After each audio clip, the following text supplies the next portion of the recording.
What is this crap about them both being toxic?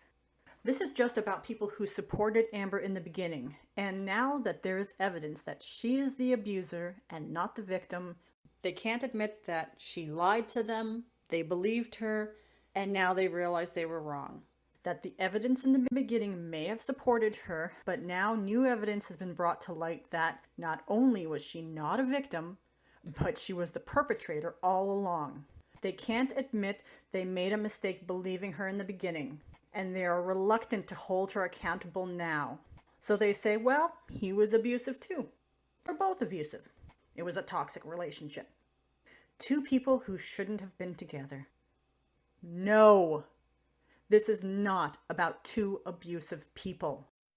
This is about one person arrested and charged with domestic violence against their ex-wife for an assault in an airport that was witnessed by a police officer who would later be accused of being homophobic and misogynistic despite being an openly gay woman. This is about one person whose own sister told their boss she was terrified and needed a place to stay because that person assaulted them. This is one person accused of mentally and emotionally abusing their ex-assistant, then stealing her assault story and twisting it to support their own narrative. This is about one person who was recorded consensually and admitted to throwing pots, pans, and vases, who admitted to hitting and starting physical fights, and who couldn't promise not to be physical again because they get so mad they lose it.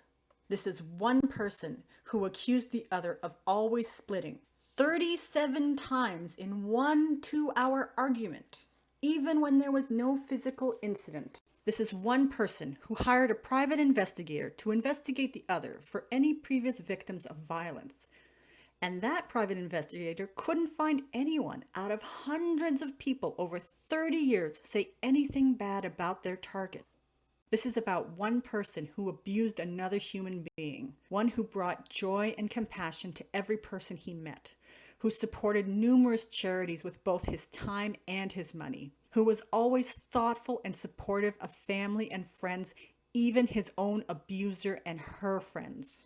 This is about a man whose exes say he was never violent or abusive to them in all the years they knew him, who couldn't even wrap their heads around the allegations he was facing. This is about a man who was abused by his mother and learned to numb his pain with substances, who then fell in love with a woman that abused him the same way and actively encouraged this dependency, forcing him to numb the pain she caused him so she could use it later to brand him a monster and bleed him dry. This is about a man and a woman and how people believed her only because she is a woman.